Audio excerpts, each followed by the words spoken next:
Baghdad के अंदर एक मजूसी था। मजूसी कहते हैं आग के पूजने वाले को। जो लोग आग को ही खुदा मानते हैं, आग की पूजा करते हैं, आग की इबादत करते हैं, उन लोगों को मजूसी कहा जाता है। तो बगदाद के अंदर एक मजूसी रहता था।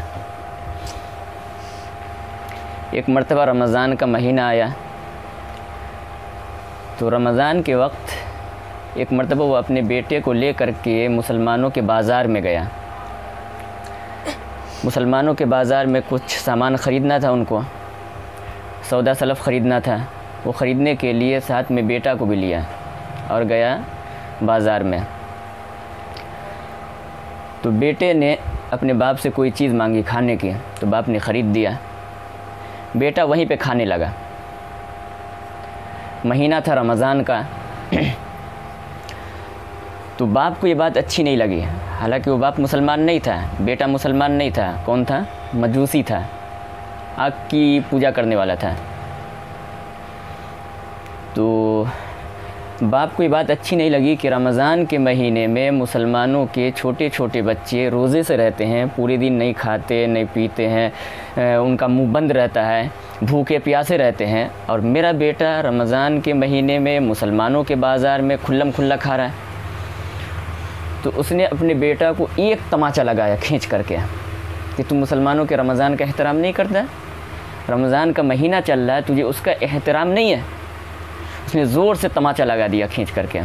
तो बेटे ने कहा कि अब आप भी तो खाते हैं, आप भी तो रमज़ान में खाते हैं। तो बाप ने कहा मैं खाता हूँ बेटा, लेकिन मैं छुपा करके खाता हूँ, मुसलमानों से छुप करके खाता हूँ, घर के अंदर खाता हूँ, मुसलमानों के सामने नहीं खाता हूँ। उनका एहतराम करता हूँ, मुसलमानों का एहतराम करता हूँ, उनके रोज़े का एहतराम करता हूँ, उसके रमज़ान का एहतराम करता हूँ। मैं सामने नहीं खाता। तू सामने ही खा रहा है, तूने मुसलमानों की तौहीन कर दी, उसके रमज़ान की तौहीन की है, इसलिए मैंने तुझे तमाचा लगाया। कहते हैं कि अल्लाह ताला को ये अदा बड़ी पसंद आई कि एक काफिर हो करके, एक मजूसी हो करके उसने रमज़ान का एहतराम किया, और उस रमज़ान के एहतराम की वजह से उसने अपने बेटे को तमाचा भी लगाया। अल्लाह को ये अदा बड़ी पसंद आई। उसी हफ्ते उसका इंतकाल हो गया। उस ज़माने के बगदाद के जो बुज़ुर्ग थे, उन्होंने ख्वाब में देखा उसी मजूसी को मरने के बाद कि वो जन्नत के अंदर टहल रहा है। तो ख्वाब देखने वाले बुज़ुर्ग ने उस मजूसी से पूछा कि तुम तो मुसलमान नहीं थे, फिर जन्नत में कैसे आ गए? जन्नत में तो सिर्फ मुसलमान जाएंगे, जन्नत ये मुसलमानों की जगह है। जन्नत में वो लोग जाएंगे जिन्होंने कलमा पढ़ा है, जिन्होंने रसूलुल्लाह सल्लल्लाहु अलैहि वसल्लम की रिसालत का इकरार किया है, यानी जो मोमिन है, मुसलमान हैं, वो जन्नत में जाएंगे। मुसलमानों के अलावा जन्नत में कोई दूसरा तो जाएगा नहीं। फिर तुम जब मजूसी थे, तुम्हें जन्नत कैसे मिल गए? तुम कैसे जन्नत में टहल रहे? तो उस बंदे ने कहा कि बात दरअसल ये है कि मैं एक मर्तबा अपने बेटे को बाज़ार लेकर के गया था, रमज़ान का महीना था, मेरे बेटे ने कोई चीज़ मांगी, मैंने वो ख़रीद कर वो चीज़ दे दी। वो मेरा बेटा सबके सामने ही खाने लगा। तो मुझे ये चीज़ अच्छी नहीं लगी कि इसने रमज़ान की तौहीन की है। मैंने उसी वक्त उसको एक तमाचा लगा दिया था कि तू रमज़ान का एहतराम क्यों नहीं करता? जब मुसलमान सारे के सारे एहतराम करते हैं, मुसलमानों के छोटे छोटे 7 साल के बच्चे, 8 साल के बच्चे रोज़े से रहते हैं, सारे दिन भूखे रहते हैं, भूखे प्यासे, उनका होंठ खुश्क हो रहा होता है, उनका गला खुश्क हो रहा होता है, और तू सबके सामने खा रहा है। रमज़ान की तूने तौहीन की है।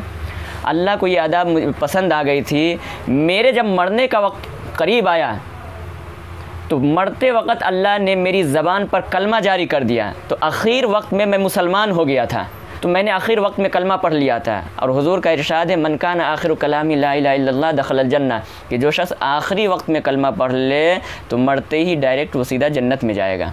तो उसकी वजह से अल्लाह ने मुझे जन्नत में भेज दिया। तो पता चला इस वाक़ये से कि एक काफिर मजूसी जो अल्लाह को नहीं मानता, आग की पूजा करता है, वो जब रमज़ान का एहतराम कर रहा है, तो फिर मुसलमानों को रमज़ान का एहतराम कितना करना चाहिए।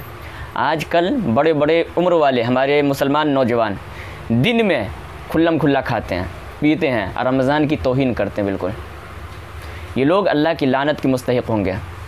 मुसलमान होकर के जिनकी तौहीन कर रहे हैं उनको इससे डरना चाहिए और अल्लाह के अज़ाब से डरना चाहिए कि कहीं इसकी वजह से अल्लाह का अज़ाब न उन पर आ जाए। रमज़ान बहुत बाबरकत महीना है, मुक़द्दस महीना है, अज़मत वाला महीना है, एहतराम वाला महीना है। लिहाजा इस महीने का हर मुसलमानों को एहतराम करना चाहिए, इसकी तौहीन से बचना चाहिए।